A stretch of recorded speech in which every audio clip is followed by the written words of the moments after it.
إن الحمد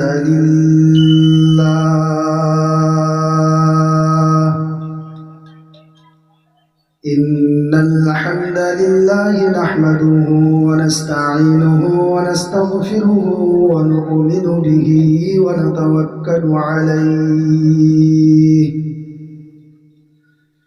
ونعوذ بالله من شرور أنفسنا ومن سيئات أعمالنا من يهده الله فلا مضل له ومن يضلله فلا هادي له ونشهد أن لا إله إلا الله وحده لا شريك له ونشهد أن سيدنا وشفيعنا وسندنا وحبيبنا ومولانا محمدا عبده ورسوله الذي أرسله بالحق بشيرا ونذيرا وداعيا إلى الله بإذنه وسراجا منيرا فقد قال الله تعالى في كلامه المجيد والفرقانه الحميد সবাই জবান ছেড়ে মাদ্রাসার এই প্রোগ্রামে কোরআনের মজলিসে 2-1 আয়াত আল্লাহর কালাম আমরা পড়ে নিই। সবাই আমার সঙ্গে গলা ছেড়ে পড়েন। আউযু বিল্লাহি মিনাশ শাইতানির রাজীম বিসমিল্লাহির রাহমানির রাহিম ইন্নাল্লাহা ওয়া মালাইকাতাহু ইউসাল্লুনা আলান নাবী ইয়া আইয়ুহাল্লাযীনা আমানু সাল্লু আলাইহি ওয়া সাল্লিমু তাসলিমা আল্লাহুম্মা সাল্লি আলা সাইয়্যিদিনা মাওলানা মুহাম্মদ ওয়া আলা আলি সাইয়্যিদিনা মাওলানা মুহাম্মদ রাসূল আমার ভালোবাসা রাসূল আমার আলো আশা রাসূল আমার প্রেম বিরহের মূল আলোচনা রাসূল আমার কাজে কর্মে অনুপ্রেরণা আল্লাহুম্মা সাল্লি আলা মাওলানা মুহাম্মদ ওয়া আলা আলি সাইয়্যিদিনা মাওলানা মুহাম্মদ। মুআজ্জাজ উলামায়ে কেরাম, সম্মানিত আজকের এই মাদ্রাসা কোরআনিয়া জুয়ারিয়া এর আসাতিজায়ে কেরাম, কমিটিগণ, স্নেহের ছাত্ররা, সম্মুখে উপবিষ্ট মাদ্রাসা প্রেমী, কোরআন প্রেমী আল্লাহওয়ালা ভাইয়েরা, পর্দার অন্তরালে আছেন মায়েরা এবং বোনেরা, সকলকে শ্রেণীগতভাবে আমার আন্তরিক সালাম ও হার্দিক অভিনন্দন জানাই। ভূমিকা ছাড়াই আমি আপনাদের সামনে কথা রাখতে চাই। মূলত আজকের এই মাহফিল, মূলত আজকের এই জালসা, এটা আপনাদের মেহনতের, আপনাদের পরিশ্রমের একটা ফল আজকে দেখানো হবে। কমিটিগণ বলছেন একটা নয় বরং দুটো। একটা তো মোকাম্মাল হয়ে গেছে, কমপ্লিট, আর একটা কমপ্লিটের পথে, কমপ্লিট হওয়ার প্রথম ধাপ উত্তীর্ণ করে দ্বিতীয় ধাপে। বলেন না আলহামদুলিল্লাহ? জি, বড় বড় খুশির আজকে দিন। আজকের এই জোয়ারিয়া গ্রামের জন্য একটা ঈদের দিন। কেন? গ্রন্থরাজ আল কোরআন, যেটা নবীজি সাল্লাল্লাহু আলাইহি ওয়াসাল্লামের জীবনের সব থেকে বড় মুআজিজা। নবীর জীবনে যতগুলো মুআজিজা এসেছে, সেটা চাঁদ দ্বিখণ্ডিত করা বলেন, আর রসুলের আঙুলের আগা দিয়ে দুধ আর পানি বেরিয়ে আসা বলেন, আর যে মুআজিজাই বলেন না কেন, আল্লাহ রসুলের জীবনের সব থেকে বড় মুআজিজা আল কোরআন। এই কোরআনের হাফিজ, কোরআন হিফজ করেছে এই মাদ্রাসার ছাত্র। আজকে তো জুয়ারিয়ার মানুষদের ঈদের দিন হওয়ার কথা। কত বড় নিয়ামত জানেন কি? এটা কত বড় সৌভাগ্যের কথা যে গ্রাম থেকে, গ্রামের মাদ্রাসা থেকে একজন হাফিজে কোরআন বেরো আজকে পাগড়ি মাথায় নেবে। আপনি জানেন না এটা কত বড় ফজিলতের কথা? যদি জানতাম, বাড়ির সব কাজ ছেড়ে দিয়ে অন্তত এই মজলিসে এসে 2 মিনিট বসতাম। যাই হোক, এই গ্রন্থরাজ আল কোরআনুল কারীম সম্পর্কে দুটো কথা বলবো, বেশি না, খুব সংক্ষিপ্ত দুটো কথা বলবো। যে কোরআনটা আসলে কি, আর কোরআন আল্লাহ পাক রব্বুল আলামিনের পক্ষ থেকে কেন পাঠানো হলো, দুটো কথা বলবো। প্রথম স্তরে আমি আপনাদেরকে যে কথা বোঝাতে চাচ্ছি সেটা হলো এই, আল্লাহ পাক রব্বুল আলামিন এই কোরআনের মর্যাদা, কোরআনের সম্মান এত বেশি বৃদ্ধি করেছেন, এত বেশি এই কোরআনের মর্যাদা। আল্লাহ পাক রব্বুল আলামিন এই কোরআনের মর্যাদা সম্পর্কে বলছেন, ওগো পৃথিবীর মানুষ, তোমরা কি জানো আমি আল্লাহ যতগুলো আসমানি কিতাব নাজিল করেছি, ওই আসমানি কিতাবগুলোর মধ্যে আর কোরআনের মধ্যে সব থেকে বড় পার্থক্য কোন জায়গায়? তাওরাত আছে, জাবুর আছে, ইনজিল আছে, এগুলো আসমানি কিতাব। কোরআন শরীফ এটাও আসমানি কিতাব, কিন্তু আসমানি কিতাব হওয়ার পরেও অন্য অন্য কিতাবদের মধ্যে আর কোরআনের মধ্যে সব থেকে বড় পার্থক্য কোথায় তোমরা কি জানো? আল্লাহ বলছেন যতগুলো আসমানি কিতাব আছে ওইগুলোর নাম হলো কিতাবুল্লাহ ওয়ানলি, শুধুমাত্র কোরআনের উপাধি হলো কালামুল্লাহ। একটু চিৎকার দিয়ে বলেন আলহামদুলিল্লাহ। এই কোরআন তোমাদের হাতে।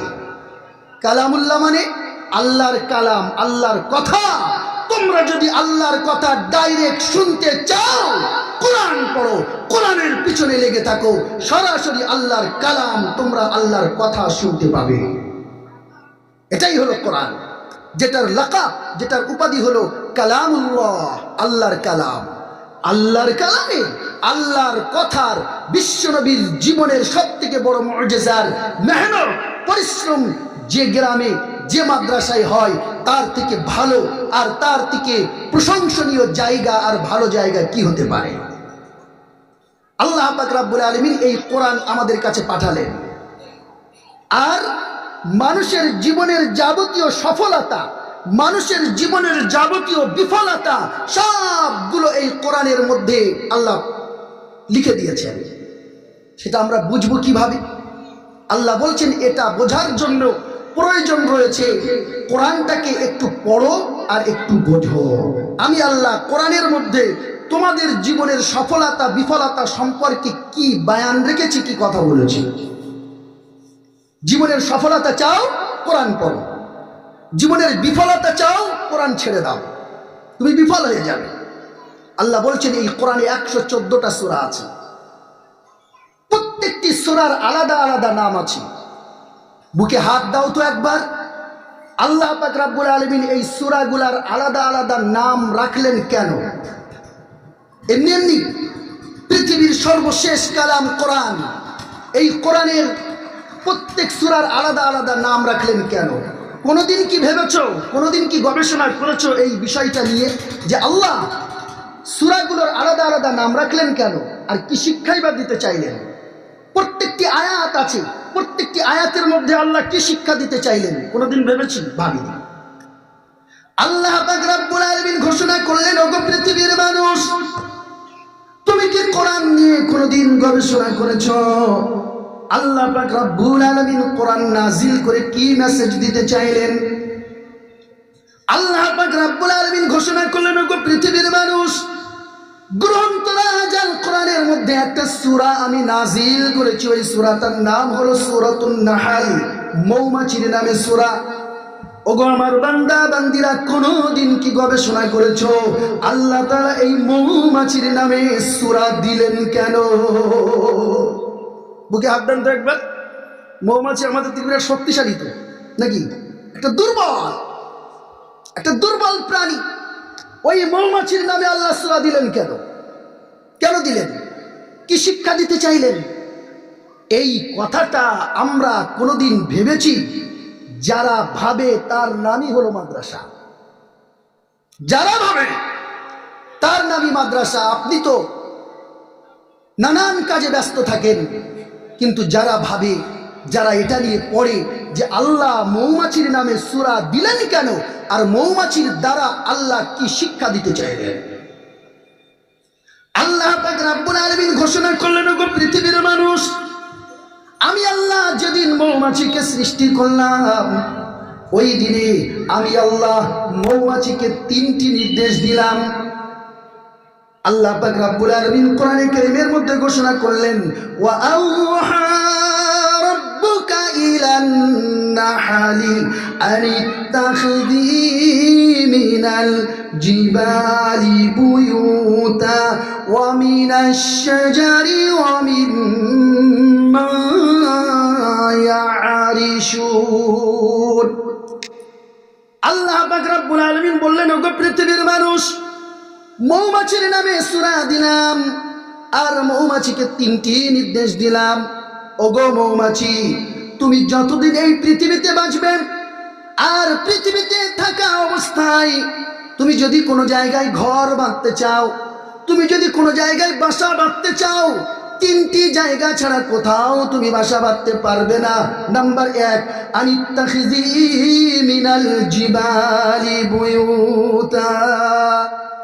এ মৌমাছি, বাসা বাঁধতে যদি হয় তাহলে তোমাকে বাসা বাঁধতে হবে পাহাড়ে। যাও, আনিত্তাখিযী মিনাল জিবালি বুয়ুতা, পাহাড়ে বাসা বাঁধো। পাহাড়ে যদি বাসা না বাঁধতে পারো, 2 নাম্বার জায়গা শোনো। আল্লাহ বললেন, ওয়া মিনাশ শাজার, গাছের ডালে বাসা বাঁধো।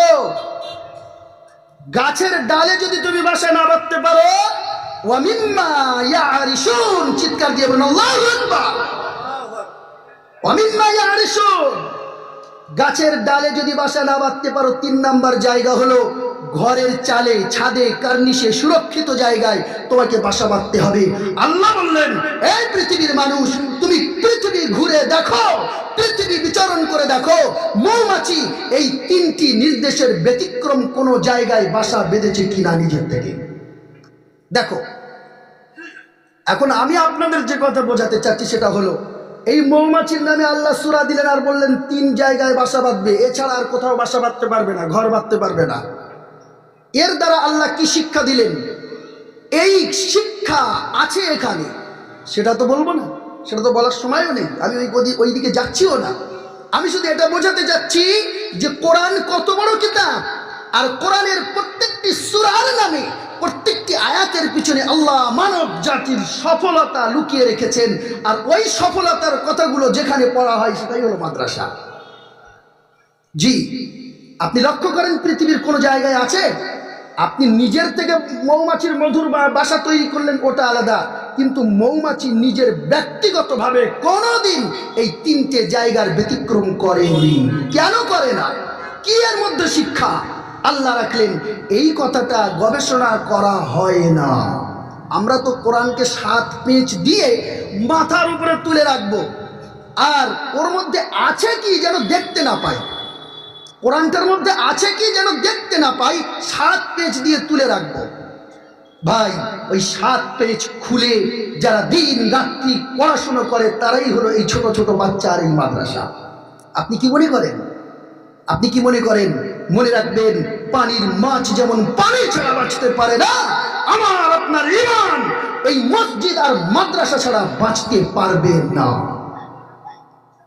মনে রাখবেন। আপনি কি মনে করেন? আপনি মনে করছেন এরাই রাত দিন শুধু আল্লাহ আল্লাহ করছে, আলিফ বা তা সা পড়ছে?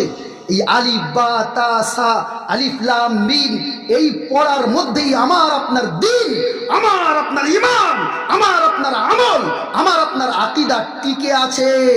যেদিন পৃথিবীর বুক থেকে এই রকম মাদ্রাসাগুলো মসজিদগুলো ধ্বংস হয়ে যাবে, পরের দিন আমার আপনার জানাজা পড়ার লোক খুঁজে পাবেন না। আপনি মনে করেন মাদ্রাসা কোনো খেলার জায়গা? না, ভুল। আল্লাহ কোরআন নাজিল করেছেন, এই কোরআনটাকে গবেষণা করতে হবে, গবেষণা। এই কোরআন থেকে শিক্ষা অর্জন করতে হবে, শিক্ষা। অনুরূপভাবে আল্লাহ পাক রব্বুল আলামিন কোরআনে কারীমের মধ্যে আমাদের থেকেও দুর্বল আর একটা প্রাণীর নাম আল্লাহ কোরআনে ঘোষণা করেছেন। ওই প্রাণীটার নাম হলো সূরাতুন নামাল, পিঁপড়া। পিঁপড়ে আমাদের থেকে বিরাট শক্তিশালী, তাই তো নাকি? পিঁপড়ে আমাদের থেকে শক্তিশালী তো নাকি ভাই? বিরাট শক্তি। একা পিঁপড়ে মনে হয় 10 জন মানুষকে মার্ডার করে দিতে পারে নাকি?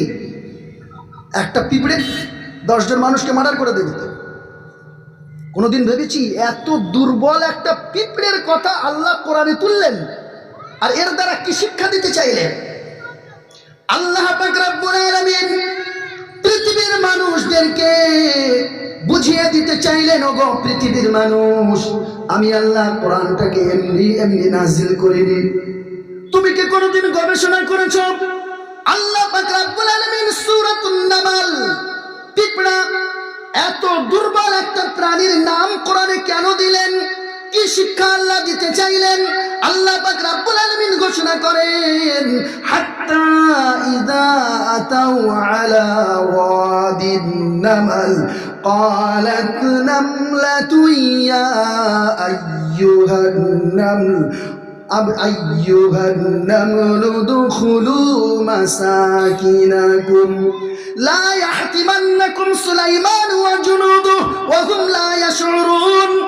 নবী সুলাইমান আলাইহিস সালাতু ওয়াস সালাম আর তার সেনাবাহিনী যখন ওই পিঁপড়ে অধ্যুষিত এলাকায় পৌঁছালো, হাত্তা ইযা আতাউ আলা ওয়াদিন নাম, পিঁপড়ের অধ্যুষিত এলাকায় পৌঁছালো। ওই সময় পিঁপড়ের একটা দল, তাদের রানী পিঁপড়া চিৎকার দিয়ে উঠে বলল, ক্বালাত নামলাতু ইয়া আইয়ুহান নামল উদখুলু মাসাকিনাকুম, তাড়াতাড়ি তাড়াতাড়ি গর্তের মধ্যে প্রবেশ করো। ওগো আমার পিঁপড়ের দল বলেরা, তাড়াতাড়ি ঘরের মধ্যে, তাড়াতাড়ি গর্তের মধ্যে প্রবেশ করো। যদি তোমরা সময় মতো গর্তের মধ্যে প্রবেশ করতে না পারো, লা ইয়াহতিমান্নাকুম সুলাইমান ওয়া জুনুদু, নবী সুলাইমান আর তার সেনাবাহিনী অজান্তেই পায়ের সাথে তোমাদের মারিয়ে ফেলবে। এই কথাটা কে বলল? একটা ছোট্ট পিপিলিকা, কালা নামলা। জি, এখন কথা হলো, বলেন তো বুকে হাত দিয়ে, এই পিঁপড়ের এই কথাটা নিয়ে আমরা কজন গবেষণা করেছি? এর দ্বারা কি শিক্ষা নিয়েছি? না, নেইনি, গবেষণা করিনি, শিক্ষা নিতেও পারিনি, এবং শিক্ষা নেওয়ার কোনো চেষ্টাও আমরা করিনি। ভাই, অন্তর থেকে বলছি, অন্তর থেকে, হৃদয় থেকে, এই কাজটা যারা করছে, এই গরিব ইয়েতিম এরাই, এই আমাদের মতন এই ফকির মাওলানা মৌলভী সাহেবরাই এই কাজটাই করছে, আর আমরাই হয়ে গেছি এখন আপনাদের শত্রু। শুধু খেয়ে দিয়ে কাজ নেই এদের, শুধু পয়সা দাও, পয়সা দাও, পয়সা দাও। আরে ভাই, তোমার ওই 1 টাকা তোমার ওই 2 টাকা আমরা পেটে দিই না। ওই 1 টাকা 2 টাকা চেয়েছে এই জন্যই বেড়াই। আগামীতে দিন আসছে যেদিন মাদ্রাসা মসজিদ গুলোকে উৎখাত করার জন্য উঠে পড়ে লেগেছে। আমরাও জীবনের বাজি রেখে অঙ্গীকার করেছি যতদিন ঈমান থাকবে ততদিন মসজিদ মাদ্রাসাগুলো আমরাও হেফাজত করব। আমরা করেছি অঙ্গীকার, আপনি করেননি। এই মাথায় টুপি মুখে দাড়ি এই ফকির মৌলবী মাওলানা সাহেবরাই করছে। জি, আপনি কি জানেন? আমার আপনার জানা বোঝা উচিত মাদ্রাসাগুলো আমার আপনার কোন জায়গায় কাজ করছে। গোড়ায় পানি দিচ্ছে, শিকড়ে পানি দিচ্ছে, মূলে পানি দিচ্ছে। এই কথাটা আপনাকে মাথায় রাখতে হবে। সম্মানিত উপস্থিতি, আমাদের নির্দিষ্ট সময় হাতে, বেশি সময় নেব না। আমরা নির্দিষ্ট সময়ের মধ্যে, এই ভাই ওপরে আসেন, আপনি সম্পাদক সাহেব নিচেই বসলে কেমন লাগে? সভাপতি ওপরে, সম্পাদক নিচে, কিরকম লাগছে না? জি জি, ওপরে আসেন, ওপরে আসেন। এই ছিল কোরআনের মেসেজ। এবারে আসুন, আমি আর একটা ছোট্ট কথা আপনাদেরকে বলে আমি একটু অন্যদিকে যাবো। ওই হাফেজ কেরাম যারা আছে, পাগড়ি যাদের দেওয়া হবে তারা আসুক এক এক করে।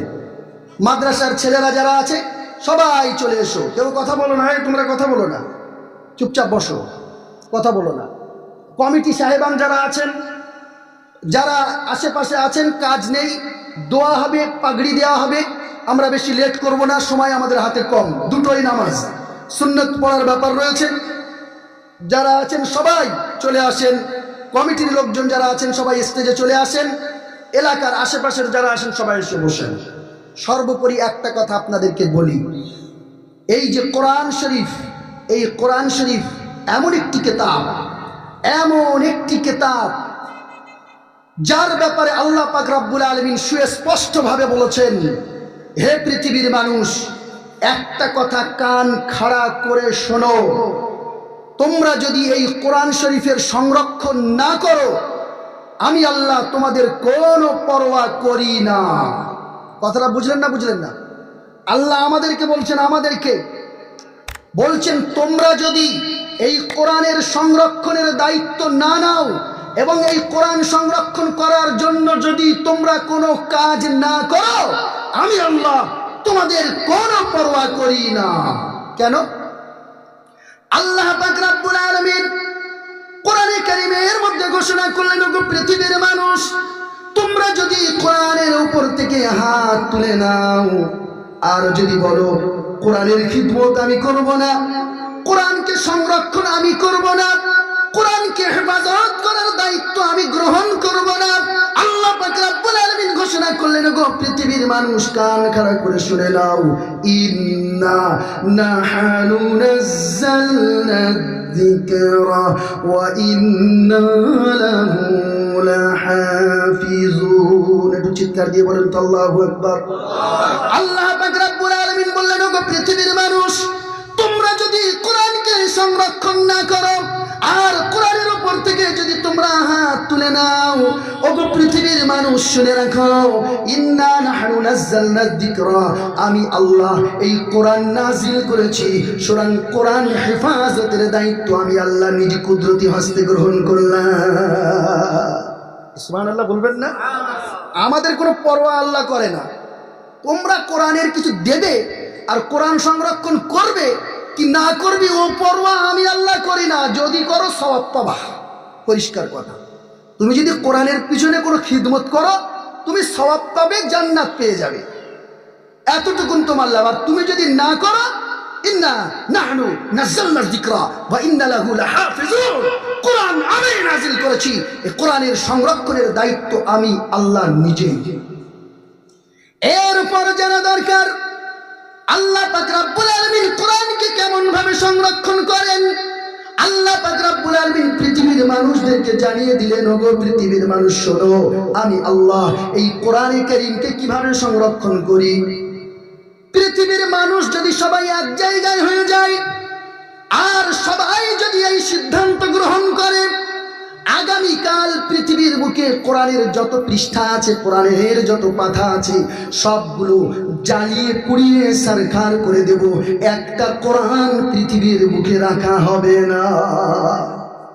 সবাই যদি তোমরা এই সিদ্ধান্ত করো, পৃথিবীর সব মানুষ মিলে যে কোরআন যা আছে জ্বালিয়ে পুড়িয়ে ছারখার করে দেব, একটা কোরআন যেন পৃথিবীতে না থাকে।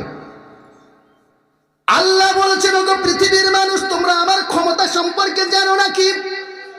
হয়তো সম্ভব রয়েছে পৃথিবীর বুক থেকে কোরআনের পাতাগুলো জ্বালিয়ে দেবেন, সম্ভব রয়েছে পৃথিবীর বুক থেকে কোরআনের পৃষ্ঠাগুলো নদীতে ভিজিয়ে দিবে। আর তোমরা মনে রেখো এই কথা, যদি দুনিয়ার বুক থেকে কোরআনকে তুমি জ্বালিয়ে পুড়িয়ে সারকার করে দাও, আমি আল্লাহ তোমাদের মধ্য হতে এমন কিছু বাচ্চা, এমন কিছু ছেলেদের, এমন কিছু বান্দাদের আমি আল্লাহ নির্বাচন করব, যাদের এই সিনা দিয়ে আমি আল্লাহ কোরআন রক্ষা করব। লিল্লাহি তাকবীর। জি, আপনি মনে করছেন কি কোরআন জ্বালিয়ে দিয়ে আমি কোরআন শেষ করে দিয়েছি? জ্বালাতে পারবেন এই সিনাটাকে, এই কলজেটাকে জ্বালাতে পারবেন? ও কোরআনের কোন, ওই হৃদয়ের, হাড়ের, দিলের কোন জায়গায় ওই 30 পারা কোরআন লুকিয়ে আছে, তোমার 14 গোষ্ঠী এসে উদ্ধার করতে পারবে না। আল্লাহ কিভাবে সংরক্ষণ করছেন দেখেন। তোমার যদি 14 গোষ্ঠী আসে, আর তোমার টেকনোলজি আর ইঞ্জিনিয়ারের 6 গোষ্ঠী এসে যদি বলে কোথায় আছে দেখি বার কর, ওই জায়গাটা জ্বালিয়ে দেবে, তুমি খুঁজেই পাবে না। এই 30 পারা কোরআন আল্লাহ তার বান্দার এই দিল দিয়ে হেফাজত করেছেন। চিৎকার দিয়ে বলেন আলহামদুলিল্লাহ। আজ যাদের মাধ্যমে আল্লাহ কোরআন হেফাজত করেন, তাদের মাথায় আজকে আমরা একটা পাগড়ি, একটা দস্তার, তাদের দাম আমরা দিতে পারবো না। আপনি কি মনে করেন দাম দিতে পারবো? না না না, দাম দিতে পারবো না ভাই। তবে এতটুকুন সম্মান আমরা জানাতে পারি, যাও বাবা, তুমি মেহনত করেছো, পরিশ্রম করেছো, আমাদের পক্ষ থেকে একটা সম্মানিক একটা পাগড়ি আমরা তোমার মাথায় তুলে দিচ্ছি। তোমার হাফেজ সাহেব হুজুর যারা, তারা খুব মেহনত করেছে। এলাকার মানুষ যাদের পরিশ্রমে, যাদের মেহনতে, যাদের আর্থিক সহযোগিতায় তিল তিল করে তোমাকে আমরা মানুষ করেছি, আমাদের পক্ষ থেকে তোমাকে কিছু দিতে পারবো না, অন্তত তোমার মাথায় একটা পাগড়ি পরিয়ে সম্মানিত জানাবো। আর আজকে একটু দোয়ার মজলিস করব, যদি তুমি খুশি হও অন্তত আমাদের দোয়ার সাথে তুমি একটু আমিন আমিন করে আমাদের বাপ দাদা, আত্মীয় স্বজন, পুত্র পরিজন যারা দুনিয়া থেকে বিদায় দিয়েছে, তারা যেন নাজাত পায়, এই দোয়াটা একটু চাই।